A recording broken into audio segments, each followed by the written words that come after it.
विश्वशीरुषं देवं विश्वाक्षं विश्वशम्भुवं विश्वं नारायणं देवमक्षरं परमं पदं विश्वतः परमां नित्यं विश्वं नारायणगुं हरिं विश्वमेवेदं पुरुषस्तद्विश्वमुपजीवति पतिं विश्वस्यात्मेश्वरं शाश्वतं शिवमच्युतं नारायणं महाज्ञेयं विश्वात्मानं परायणम्।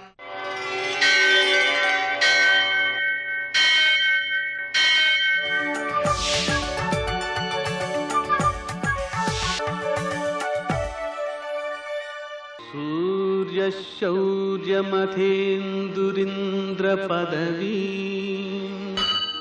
सन्मङ्गलं मङ्गलम्। श्रीरामचन्द्रश्रितपारिजातः समस्तकल्याणगुणाभिरामः सीतामुखाम्भोरुहचञ्चरीको निरन्तरं मङ्गलमतनोतु। आपदामपहर्तारं दातारं सर्वसम्पदां लोकाभिरामं श्रीरामं मोक्षदं तं నమామ్యహం. నేటి కాలమాన విశేషాలను గమనిద్దాం. స్వస్తి శ్రీ చాంద్రమాన జైనామ సంవత్సరం దక్షిణాయనం వర్ష ఋతువు భాద్రపద మాసం కృష్ణపక్షం బుధవారం. సూర్యోదయం 6:08 సూర్యాస్తమయం 6:13 తిథి నవమి రాత్రి 10 గంటల వరకు. నక్షత్రం ఆర్ద్ర రాత్రి 12:41 వరకు. వర్జం ఉదయం 7:34 నుంచి 9:19 వరకు. దుర్ముహూర్తం ఉదయం 11:46 నుంచి 12:35 వరకు. అమృతకాలం మధ్యాహ్నం 1:42 నుంచి 3:28 వరకు. రాహుకాలం బుధవారం కాబట్టి మధ్యాహ్నం 12 నుంచి 1:30 వరకు. నేటి శుభ సమయం అష్టగోగురీత్యా ఉత్తమ సమయం ఉదయం 7 గంటలకి. ఆ సమయంలో చేసేటువంటి కార్యక్రమాలు ఉత్తమ ఫలితాలనే అందజేస్తాయి. విశేషించి ఈరోజు కన్యా సంక్రమణ ప్రయుక్తమైన పుణ్యకాలం. నిజానికి అది ఉదయం సూర్యోదయానికి ముందు 6:05 అయిపోయినా సూర్యోదయం నుంచి పుణ్యకాలం ప్రారంభమై మధ్యాహ్నం 12:10 వరకు ఉంటుంది. అలాగే వ్యతిపాత మహాలయం కూడా ఉంది. అది పితృదేవతలకు సంబంధించినటువంటి ఆరాధనా దివసం. అలాగే ఈ కన్యా సంక్రమణ ప్రయుక్తమైనటువంటి పుణ్యకాలం కావడం వల్ల పితృదేవతలను ఉద్దేశించి మనం ఏ దానం చేసినా అది అత్యుత్తమమైన ఫలితాలని అందజేస్తూ సంతాన వర్గం యొక్క అభివృద్ధికి బాగా ఉపకరిస్తుంది. నేటి ఆణిముత్యాలు.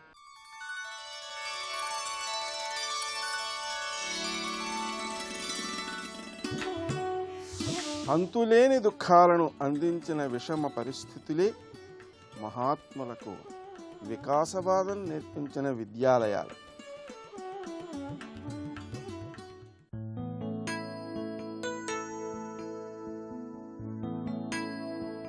చేసే పనిలో అద్భుతమైన తెలివితేటలు చూపిన అనంతమైన నమ్మకాన్ని ఉంచిన విజయం తప్పక వరిస్తుంది.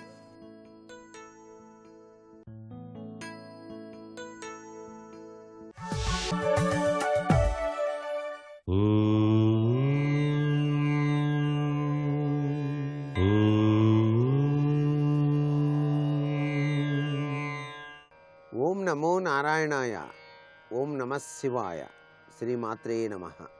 గణపతిని గరికతోనే ఎందుకు పూజ చేయాలి, దాని వెనకాల దాగిన పరమార్థం ఏమిటి అని చెప్పేసి చాలామంది భావిస్తూ ఉంటారు.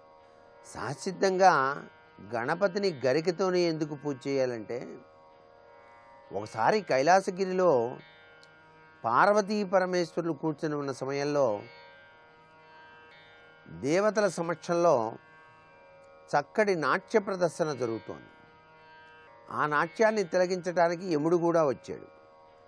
ఆయన ఒక్కసారిగా ఆవలించాడు. ఆవలించేటప్పటికల్లా ఆవలింత నుంచి ఒక రాక్షసుడు ఉద్భవించాడు. అనలాసురుడు అనేటువంటి రాక్షసుడు. ఈ రాక్షసుడు దేవతలందరినీ పీడిస్తుంటే అందరూ కూడాను గణాధ్యక్ష పదవిని స్వీకరించిన గణేశుని ప్రార్థన చేశారు. అప్పుడు గణేశుడు ఆ అనలాసురుడిని మింగేశాడు. ఎప్పుడైతే అనలాసురుడిని మింగేశాడో ఈయనకి ఉష్ణం విపరీతంగా పెరిగిపోయి విపరీతమైన తాపం వచ్చేసింది. దీని నుంచి రక్షణ కోసం అనేక కార్యక్రమాలు చేసినా తగ్గలేదు. అప్పుడు గరికెను తీసుకొని ఆ గరికెతో స్వామివారి బొజ్జ దగ్గర పాదాల దగ్గర ఉంచి నోట్లో గరిక నీరును పోశారు. అనలాసుడి యొక్క ఉష్ణతత్వం కాస్త సన్నగిల్లిపోయి అందరూ ఆనందంగా ఉన్నారట.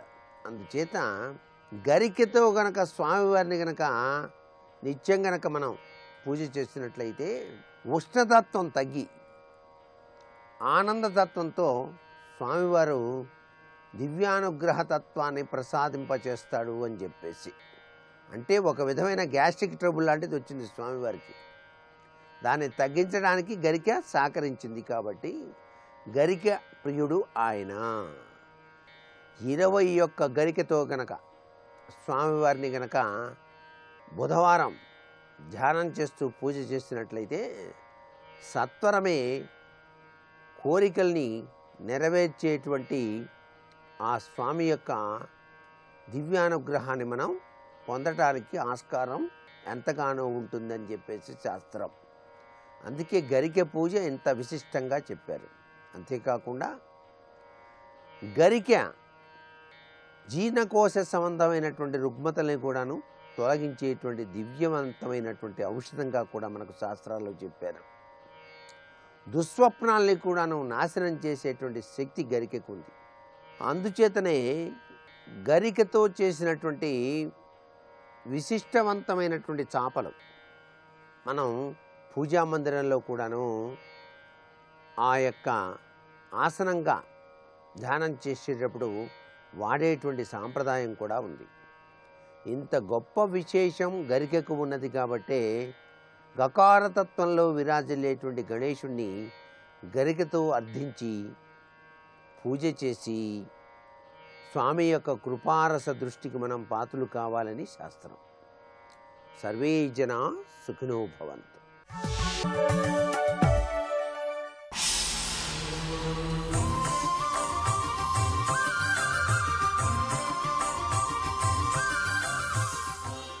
శతక సాహితీ సరస్వతికి నమస్కారం. పరుల పంచల చేరి బ్రతుకరాదని చెప్పు శాస్త్ర వినీతులు సమసిపోయే, పరుల క్షేమము కోరి బ్రతుకుడనుచు చెప్పు శాస్త్ర వినీతులు సమసిపోయే, పరులకెగ్గొనరింప పాపమనుచు చెప్పు శాస్త్ర వినీతులు సమసిపోయే, పరుల పూజించుటే పరమార్థమని చెప్పు శాస్త్ర వినీతులు సమసిపోయే, పరుల పీడించి సతతంబు బ్రతుకువారు పరుల యాచించువారలు ప్రబలినారు, కాలమొక రీతి నుండదు కాదే జగతి, కుటిల జనభంగ సత్సంగ కోటిలింగ. ఓ కోటిలింగేశ్వర స్వామి, పరుల పంచల చేరి బ్రతుకరాదని చెప్పు శాస్త్ర వినీతులు సమసిపోయే. ఈ సమాజంలో శత్రువులై ఈ సంప్రదాయం పైన, సంస్కృతి పైన, ఈ దేశం పైన దాడులు చేసేటువంటి వారి చెంత చేరి అక్కడ వారి దగ్గర పని చేయకూడదు, వారి దగ్గర తమ శక్తియుక్తులన్నిటినీ కూడా పణంగా పెట్టి వారికి శక్తియుక్తుల్ని కల్పించి దానివల్ల వచ్చేటువంటి భృతితో బ్రతికి వారికి శక్తిని పెంచి మన సంస్కృతికి, మన సంప్రదాయానికి వారు చేటు చేస్తుంటే చూస్తూ కూర్చోకూడదు అనేటువంటి జ్ఞానం ఎవరికీ లేకుండా పోయింది. అది తప్పు అని చెప్పేవారే లేకుండా పోయారు. పరుల క్షేమము కోరి బ్రతుకుడనుచు చెప్పు శాస్త్ర వినీతులు సమసిపోయే. ఇప్పుడు ఇక్కడ పరులు అంటే ఈ దేశంలో ఉన్నటువంటి ఇతరులు, తమ కులం కానివారు, తమ మతం కానివారు, తమ ప్రాంతం కానివారు, వీరు తమ కులం కాదు కదా అని ఇతరులుగా భావించకూడదు. ఆ పరులను వారికి క్షేమాన్ని కలిగించాలి. మన కులం కాకపోయినా, మన మతం కాకపోయినా, మన ప్రాంతం కాకపోయినా అటువంటి దృష్టిని కోల్పోయినటువంటి వీరికి ఇది మంచిది కాదు అని చెప్పేటువంటి వారందరూ లేకుండా పోయారు. పరులకెగ్గొనరింప పాపమనుచు చెప్పు శాస్త్ర వినీతులు సమసిపోయే. ఇతరుల ఆచారములను సంప్రదాయములను వీటిని దూషించటం విమర్శించటం తప్పు అని చెప్పేటువంటి వారు కూడా లేకుండా పోయారు ఈ సమాజంలో. పరుల పూజించుటే పరమార్థమని చెప్పు శాస్త్ర వినీతులు సమసిపోయే. తమ వారిపైన ఉండే మమకారంతో తమవారికి పదవులు కట్టబెట్టటం, తమవారికి జేజేలు పలకటం కాదు, ఇతరులలో ఉన్న గొప్పవారిని, విద్యాధికులను, మహానుభావులను, ప్రతిభాసంపన్నులను గుర్తించి గౌరవించటం గొప్ప. ఈ భేదభావం తప్పు అని చెప్పేవారు లేకుండా పోయారు. పరుల పీడించి సతతంబు బ్రతుకువారు. ఇతరులను నిరంతరం పీడించి బ్రతికేటువంటి వారు. పరుల యాచించువారలు ప్రబలినారు. నిరంతరం ఇతరుల చెంతకు వెళ్ళి ఏదో విధంగా వారిని ప్రసన్నులను చేసుకుని వారి వల్ల లాభం పొందాలి అనేటువంటి స్థితిలో ఉన్నారు. దైన్యాన్ని పొందుతున్నారు, తగ్గిపోతున్నారు తమకు ఎంత శక్తియుక్తులు ఉన్నా కూడా. అంతేగాని తమ శక్తియుక్తులతో వారిని ప్రసన్నులను చేసుకోవాలనుకోవటం లేదు. వెళ్ళి యాచించి వారి దగ్గర నుండి లాభం పొందాలనుకుంటున్నారు. కాలమొక రీతి నుండదు కాదే జగతి. కానీ ఈ కాలం ఇలాగే ఉండదు కదా, మళ్ళీ మారుతుంది, మంచి రోజులు వస్తాయి అని బాధపడుతూ నాటి సమాజ స్థితికి 19వ శతాబ్దంలో నాటి అస్వతంత్ర భారతంలో ఈ భారతీయుల యొక్క ధోరణి, ఆ పరాయి పాలకుల యొక్క దారుణమైనటువంటి కృత్యములను స్వయంగా చూసి బాధపడుతూ అటు భక్తితో పరమేశ్వరుణ్ణి వేడుకుంటూ వీరికి మంచి బుద్ధిని కలిగించమని, ధైర్య సాహసములను కలిగించమని అద్భుతమైన శతక రచన చేసి గొప్ప నీతులను హితోక్తులతో మనకు చక్కని పద్యాలను అందించిన శ్రీ సత్యవోలు అప్పారావు గారి కోటిలింగ శతకంలోని మరి ఒక పద్యం గురించి రేపు ఉదయం తెలుసుకుందాం. ఓం నమః శివాయ.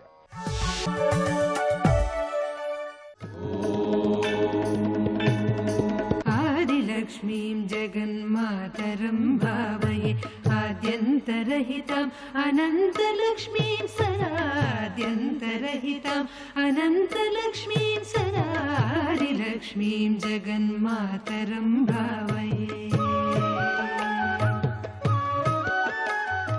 सरसिजनयने सरोजहस्ते धवलतमां शुकगन्धमाल्यशोभे भगवति हरिवल्लभे मनोज्ञे त्रिभुवनभूतिकरि प्रसीद मह्यं. त्रिभुवनभूतिकरि प्रसीद मह्यं. शिवाय गुरवे नमः. श्रीमात्रे नमः. श्रीविष्णुरूपाय नमः शिवाय. శ్రీలక్ష్మీనారాయణాభ్యాం నమః. జరామరణ నాశిని శ్రీరంజిత ఈ నామాలకు అర్థం చెప్పుకున్నాం. సనత్కుమారుల వారు అనుగ్రహించిన లక్ష్మీ సహస్రనామాల్లో 465వ నామం మహాకాయ. ఇది నమస్కారంలో శ్రీ మహాకాయాయై నమః అని చెప్పబడుతున్నది. కాయము అంటే శరీరము అని అర్థం. మహాకాయ అంటే గొప్ప శరీరము కలది. అయితే మహచ్చబ్దానికి గొప్ప పెద్ద అని 2 అర్థాలు చెప్పుకోవచ్చు. రెండూ కూడా ఈ నామానికి అన్వయించవచ్చు. అమ్మవారి శరీరము గొప్ప శరీరము, పెద్ద శరీరము. గొప్ప శరీరము అంటే దివ్య మంగళ విగ్రహం గనక గొప్ప శరీరము. అది ప్రకృతి వికారాలైనటువంటి జరామరణాదులు లేనటువంటి స్వరూపం గనక గొప్ప శరీరము. పైగా ఏ రూపము లేని తల్లి మనల్ని అనుగ్రహించడానికి ఒక దివ్యమైన మంగళకరమైన శుద్ధసత్వ ప్రధానమైనటువంటి శరీరాన్ని ధరించింది.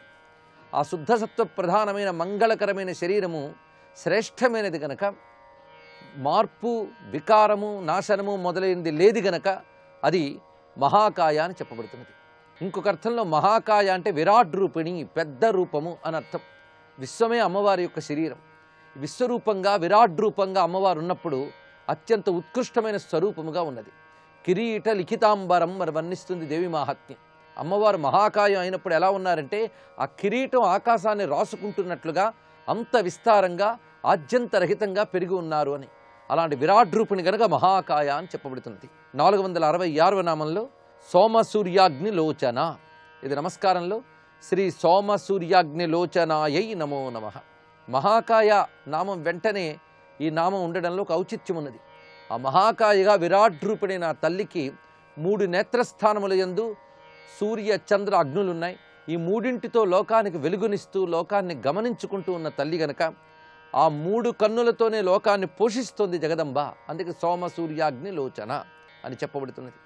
ఈ విధంగా విరాట్ రూపాన్ని 2 నామాలతో భావన చేసి తర్వాతి నామములు అదితిర్దేవమాత చ అష్టపుత్రాష్టయోగిని అష్టప్రకృతిరష్టాష్ట విభ్రాజద్వికృతాకృతి.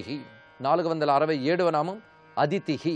ఇది నమస్కారంలో శ్రీ అదిత్యై నమః అని చెప్పబడుతున్నది. అదితి అనేటువంటి స్వరూపం గురించి వేదమునందు వర్ణింపబడుతున్నది. పురాణాల్లో అదితి దేవమాత అని కూడా చెప్పబడుతున్నది. లక్ష్మీదేవి అష్టోత్తర శతనామాల్లో కూడా ఈ అదితి నామం వస్తున్నది. అదితి అంటే దేవమాత, దేవతలందరినీ కన్న తల్లి. కశ్యప ప్రజాపతి యొక్క భార్య అదితీదేవి. అదితీదేవికి కలిగిన సంతానమే దేవతలు, సూర్యుడు మొదలైనటువంటి వారు. అందుకే అదితిర్ దేవమాత అని 2 నామాలు పక్కపక్కనే పెట్టారు. దేవమాత అయిన అదితి అమ్మవారి యొక్క స్వరూపం. సర్వదేవతల్ని తన నుంచి కలిగించింది అంటే అదితి సర్వదేవతాత్మకమైన పరాశక్తి. అయితే పురాణ కథల్లో భార్య, భర్త, పుత్రుడు మొదలైన వాటి శబ్దములు వచ్చినప్పుడు అవి సాంకేతికంగా చెప్తున్నారు అర్థం చేసుకోవాలి. అదితి ఒకానొక స్త్రీ, కశ్యపుడు ఒకానొక పురుషుడు అని అర్థం చేసుకోవడం కాదు. సపశ్యక కశ్యపో భవతి అని వేదం చెప్తున్నది. సూర్యాదులకు కూడా మూలమైన భగవంతుని యొక్క జ్యోతిస్వరూపాన్ని కశ్యపుడు అని అంటారు. దానికి సంబంధించినటువంటి ఆకాశ శక్తిని అదితి అంటారు. అందుకే అదితి అంటే ఆకాశమని వైదికార్థము. ఛేదించలేని దాన్ని అదితి అంటారు. ముక్కలు చేయలేనిది అని అర్థం అదితి శబ్దానికి. దితి అంటే ఖండనార్థే, ఖండించగలిగేది దితి, ఖండించలేనిది ఖండించరానిది అదితి. అఖండమైనది అని అర్థం. అఖండమైన తేజస్వరూపిణి అని అదితి శబ్దానికి ఒక అర్థము, అఖండమైన ఆకాశరూపిణి అని మరొక అర్థం. ఆకాశము ఛేదించడానికి, ముక్కలు చేయడానికి వీలు లేనిది, అది పరిపూర్ణమైనది, అనంతమైనది. అలాంటి అనంత ఆకాశమునందు వ్యాపించిన శక్తి కనుక అదితి. ఆ ఆకాశము నుంచి వచ్చినటువంటివే సూర్యాది జ్యోతిస్వరూపాలన్నీ కూడా. అలాగా అనంత ఆకాశము నుంచి ఉత్పన్నమయ్యేటటువంటి కాంతి స్వరూపాలే దేవతలు. ఆ దేవతలకు మూలమైన ఆకాశ రూపిణి దేవమాత అదితి అని చెప్పబడుతున్నదని వైదికపరమైన ఒక అద్భుతమైన నిర్వచనం. అందుకే అదితిర్ దేవమాత అని 2 నామములు చెప్తున్నారు. 468వ నామం దేవమాత. ఇది నమస్కారంలో శ్రీ దేవమాత్రే నమః అని చెప్పబడుతున్నది. దేవతలందరికీ మూలమైనది ఒక అర్థము.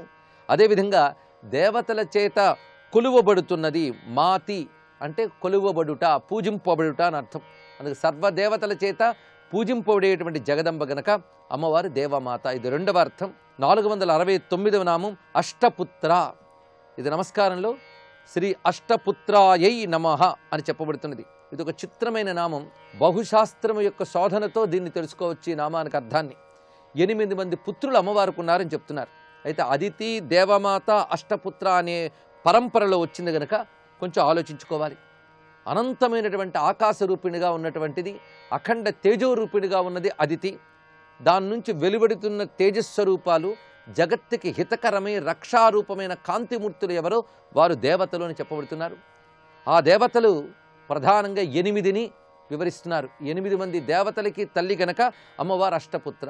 ఆ 8 దేవతలు ఎవరు అంటే అనంతాకాశం నుంచి వెలువడుతున్నటువంటి సూర్యాది జ్యోతిష్యుల ద్వారా ఏర్పడిన అష్టదిక్కులే, అష్టదిక్పాలకులే అమ్మవారికి అష్టపుత్రులు. ఇది భావించవచ్చు. అలాగా ఇంద్ర, యమ, వరుణ, అగ్ని, నిరుతి, కుబేర, ఈశాన అని చెప్పబడుతున్న అష్టదిక్కులు కూడా, అష్టదిక్పాలకులు కూడా అమ్మవారి యొక్క పుత్రులే. ఈ దిక్కులన్నీ కూడా అమ్మవారి యొక్క తేజస్సుతోనే నిండి ఉన్నాయి కనుక వాటిని అష్టపుత్రులు అని భావించవచ్చు. అష్టశబ్దంతో చెప్పబడుతున్న శాస్త్రీయమైన అనేక అర్థాలు ఈ నామానికి అన్వయింపబడతాయి. మునిపే చెప్పుకున్నాం, పుత్ర అంటే ఈ కొడుకు అనే భావాన్ని లౌకికంగా చూడటం కాదు, ఆ తల్లి నుంచి కలిగినటువంటి ఉత్తమ స్వరూపాల్ని పుత్రులు అని వ్యవహరిస్తూ ఉంటారు. పుత్రుడంటేనే ఒకరి నుంచి కలిగిన వాడని అర్థం. అంటే లక్ష్మీదేవి నుంచి కలిగినటువంటి పుత్రులు అనగా వివిధములైన శక్తులు ఏవైతే ఉన్నాయో వాటిని ఇక్కడ పుత్ర శబ్దంతో వ్యవహరిస్తున్నారు. ఆ భావంతో చూస్తే ఒక అర్థంలో దిక్పాలకులను చెప్పుకున్నాం, ఇంకొక అర్థంలో లక్ష్మీ స్వరూపాలైన 8 చెప్పబడుతున్న వేదమునందు. ఎందుకంటే తల్లి వేదమాత, దేవమాత, వేదమాత. వేదమంత్రములే దేవతలని శాస్త్రము. కనుకని వేదమంత్రములన్నీ దేవతలైనప్పుడు ఆ వేదమంత్రములకు తల్లి అయినటువంటి శబ్దస్వరూపిణి అదితి అవుతున్నది. ఆ శబ్దరూపిణి అయినటువంటి తల్లి వేదరూపిణి. ఆ వేదము యొక్క మొత్తం శక్తి 8 విధాలుగా ఉంటుందట. అది యజ్ఞము, అధ్యయనము, దానము, తపస్సు, సత్యము, ధైర్యము, క్షమ, అలుబ్ధత అన్నారు. అలుబ్ధత అంటే లోభం లేకుండా ఉండడం. ఇవి వేదము నుంచి కలిగేటువంటి ధర్మములు. ఈ ధర్మాలు పాటించినప్పుడే వేదమాత అనుగ్రహం లభిస్తుంది. అందుకే వేదము నుంచి మనకు తెలిసినటువంటి 8 ధర్మములు ఏవైతే ఉన్నాయో అవే అమ్మవారి యొక్క పుత్రులు అని చెప్పబడుతున్నారు. అందుకే తల్లిని అష్టపుత్ర అన్నారు. అదేవిధంగా ఆత్మగుణములు అని 8 చెప్పారు. ఈ 8 ఆత్మగుణాలు లేనటువంటి వారికి ఆధ్యాత్మిక మార్గం అగమ్య గోచరమవుతుంది. వారు ఎన్ని కబుర్లు చెప్పినా, ఎన్ని సాధనలు చేసినా ఈ 8 ఆత్మగుణాలు లేనప్పుడు వారు ముక్తి పొందలేరు అని సర్వశాస్త్రములు ఘోషిస్తున్నాయి. అందుకే మానవుడైన వాడు ప్రయత్నపూర్వకముగా ఈ 8 ఆత్మగుణాలను అలవరుచుకుంటే పుత్రులను వదలలేని తల్లి వచ్చినట్లుగా ఈ గుణాలున్న చోటికి మహాలక్ష్మి వస్తుంది అని వర్ణన చూపించారు. ఆ ఆత్మగుణములు దయ, క్షమ, అనసూయ, శుచి, అనాయాసం, అకార్పణ్యం, అలోభం, అస్పృహ. ఇందులో తెలుసుకోవాల్సినవి అర్థములు కొన్ని తెలుసుకోవాలి. మొదటి దయ, రెండవది క్షమ అనగా సహనము, మూడవది అనసూయ అసూయ లేకుండా ఉండుట అని అర్థం. అసూయ అంటే ఇతరుల్లో దోషాల్ని దర్శించడాన్ని అసూయ అంటారు. అది లేకుండా ఉండడాన్ని అనసూయ అంటారు. నాలుగవది శుచి. శుచి అన్నప్పుడు శాస్త్రము చెప్పిన సదాచారము అని అర్థం. తర్వాత అనాయాసము, ఇది చాలా ముఖ్యమైనది. ధర్మాచరణ చేసేటప్పుడు ఏదో శ్రమని కష్టమని అనుకోరాదు. ఆ విధంగా శ్రమ కష్టమని భావించకుండా ఉత్సాహంగా ధర్మాచరణ చేయాలి. ఆ ఉత్సాహ శక్తినే అనాయాసం అంటారు. తర్వాత అకార్పణ్యం అన్నారు. ఇక్కడ అకార్పణ్యం అంటే బేలతనము లేకుండా ఉండుట, దిగులు లేకుండా ఉండుట, ఇంకొక అర్థంలో పిసినితనము లేకుండా ఉండుట అని కూడా అర్థం ఉన్నది. అలోభము, లోభము లేకుండా ఉండుట. అస్పృహ, కష్టాలు కలిగిన ఎవరిపైనైనా కోపం కలిగిన వెంటనే తీవ్రమైనటువంటి ఉద్వేగానికి లోను కాకుండా వేటికి అంటకుండా నిస్సంగంగా ఉండగలిగే గొప్ప గుణం అస్పృహ అని చెప్తున్నారు. 8 గుణాలు ఆత్మగుణాలు, అవి కలిగినటువంటి వారు గొప్పవారు అని. ఇక అష్టపుత్రుల్లో ఇప్పటి వరకు దిక్పాలకులు, వేదము యొక్క ధర్మములు, మూడవది ఆత్మగుణాలు చెప్పుకున్నాం. ఇంకొకటి అష్టపుత్రులుగా చెప్పబడుతున్నది అమ్మవారి యొక్క శక్తితో మనకు లభించిన ప్రాకృతిక సంపదలు 8 ఉన్నాయి. ఆ 8 అష్టపుత్రులు అవుతున్నారు. వాళ్ళు సూర్య, చంద్ర, మహి, మహి అంటే పృథ్వీదేవత, వహ్ని, వాయు, జల, ఆకాశ, దీక్షిత అన్నారు. ఇక్కడ దీక్షిత అంటే యజ్ఞ దీక్షితులు, ధర్మ దీక్షితులు కూడా అమ్మవారి పుత్రుల కిందే చెప్పబడతారు. ఒక ఉపాసనా దీక్ష స్వీకరించాక అమ్మవారికి పుత్రుల కిందే అవుతారు. వారిని అమ్మ రక్షించుకుంటుందట. అందుకే దీక్షితులు కూడా అమ్మ పుత్రులు అని చెప్పబడుతున్నారు. ఇలా 8 పుత్రులు. ఇంకొక అర్థంలో వివిధములైనటువంటి ఐశ్వర్యములు, వీటిని అష్టైశ్వర్యాలు అని లోకంలో అంటూ ఉంటాం. అష్టైశ్వర్యములే అమ్మవారి యొక్క పుత్రుల కింద భావించబడుతూ అష్టపుత్ర అని చెప్పబడుతున్న తల్లి. ఆ అష్టైశ్వర్యములు ధనము, ధాన్యము, పుత్రులు, జయము, ధైర్యము, ఆయుధ బలము, రాజ్యము, వాహనము. ఈ 8 ఉంటే అష్టైశ్వర్యాలు అంటారు. లోకంలో కొన్ని మాటలు వాడేస్తుంటాం కానీ వాటి అర్థాలు చూడం. అష్టకష్టాలు, అష్టైశ్వర్యాలు, తాపత్రయాలని సామాన్యులు కూడా వాడుతూ ఉంటారు. కానీ అష్టకష్టాలంటే తెలియవు. అందులో ఒక్కడు భరించడం కూడా మహా కష్టమే. అదేవిధంగా అష్టైశ్వర్యాలు అంటాం కానీ అష్టైశ్వర్యాలు అంటే శాస్త్రం చెప్తున్నది ఇవి. ఇలా ధన, ధాన్య, పుత్ర, జయ, ధైర్య, ఆయుధ బలం, రాజ్యం. రాజ్యం అంటే ఇక్కడ అధికారం అని అర్థం చేసుకోవాలి. తర్వాత వాహనము. ఇవి అష్టైశ్వర్యములు. ఇవే అమ్మవారి యొక్క పుత్రులు అని చెప్పబడుతుంది. ఇలా ఉంటూ ఉంటే మరొక కోణంలో శ్రీ సూక్తము మొదలైన వేదశాస్త్రముల ప్రకారంగా ఆలోచిస్తే అష్టపుత్రులని మరికొంతమంది లభిస్తున్నారు. ఇవన్నీ కూడా అష్టపుత్ర నామం ద్వారా మనం తెలుసుకోవాల్సినవి. సర్వం శ్రీ లక్ష్మీ చరణారవిందార్పణమస్తు.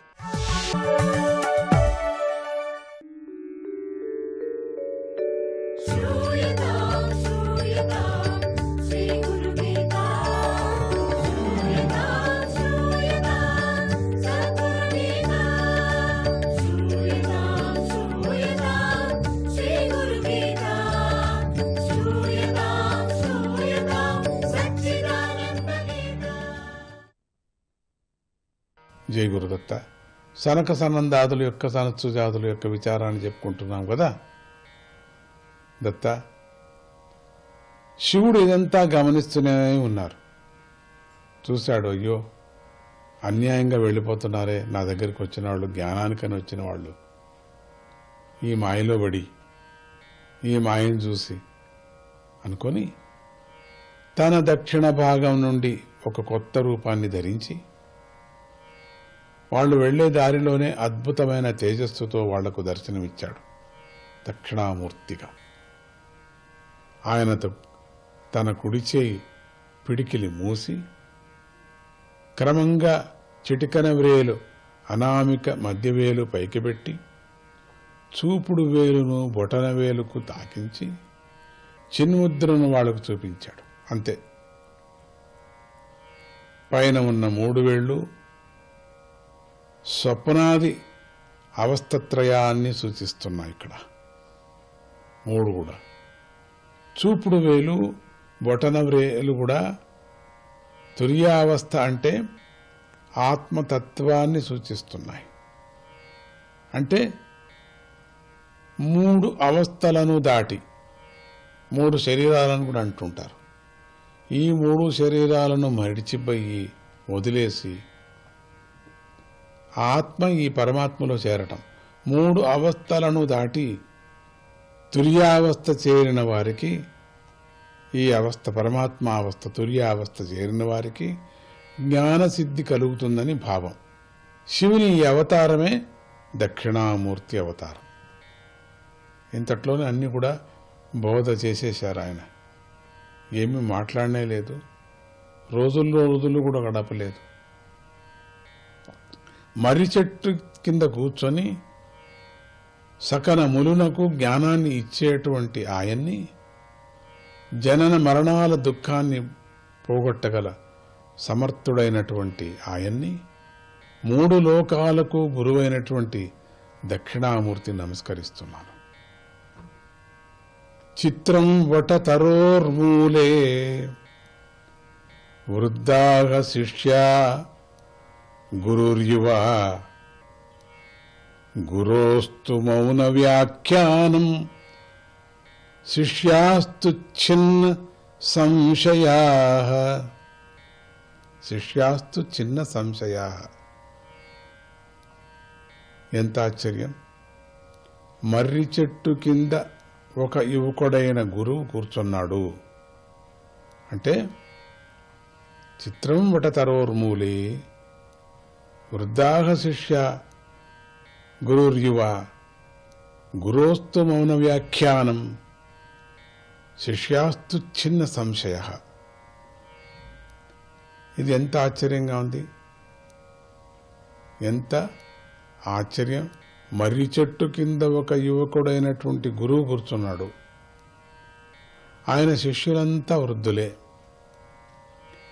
మౌనమే ఆయన వ్యాఖ్యానం. దానితో శిష్యుల సంశయాలు అన్నీ తీరిపోయాయి. ఈ విధమైన దక్షిణామూర్తి అద్భుత రూపాన్ని చూసి ఆయన మౌన వ్యాఖ్యానాన్ని గ్రహించి సనక సనందన సనత్కుమారులు సనత్సుజాతులు ఇతర మహాత్ములు కూడా పరిపూర్ణ జ్ఞానాన్ని పొందారు. ఇక్కడ త్రిమూర్తులు సంగీత నాట్య శ్రీలోలుల్లా కనిపిస్తున్నా వారికి ఏ వికారాలు లేవు. వాళ్ళకేమి వికారాలు? సృష్టినే వాళ్ళది కదా, మాయ అంతా వాళ్ళదే కదా, మాయనే సృష్టించిన వాళ్ళు కదా, మాయనే కప్పేవాళ్ళు, మాయనే తీసేవాళ్ళు, మాయనే వాళ్ళుగా ఉండినటువంటి వాళ్ళు. సంగీతంలో ఉన్నారనొకరు, శ్రీలోలుగా ఉన్నాడనొకడు, ఇంకొకరు లక్ష్మితో చేరి సరసాలాడుతున్నాడనొకరు, ఇట్లా అనుకున్నారు కదా. ఇవన్నీ కూడా ఏ వికారాలే వాళ్లే, వికారాలే లేనటువంటి వాళ్ళు కదా. అసలు ఈ మాయనే వాళ్ళ అధీనంలో ఉంది కదా. ఇంకా వాళ్ళెక్కడి నుంచి వికారాలు పొందుతారు? వికారాన్ని పొందించేవాళ్ళు, వికారాన్ని తీసేవాళ్ళు వాళ్లే. వికారాలుగా కనపడ్డారు. మనకేమి వికారాలని తెలిపారో ఆ వికారాలు వాళ్ల మీద వేసుకొని అట్లా చూపించారు. వారికి ఏ వికారాలు లేవు అని సనకాదులు గ్రహించారు. అప్పటికి కానీ వాళ్ళు గ్రహించలేదు. మేఘం, సముద్రము, నురుగు, మంచు ఇవి ఏ రూపంలో ఉన్న జలతత్వం ఒకటే కదా, రూపాలే కదా వేరు. అలాగే సుఖ దుఃఖాల వంటి ద్వంద్వాలకు అతీతమైన వాడే సద్గురువు. సద్గురువుని ఏ విధమైనటువంటి వికారాలతో మనం పోల్చకూడదు అనటానికి ఇది ఈ కథ ఎంత అద్భుతమైన సాక్ష్యం మనకిస్తుంది. జై గురుదత్త.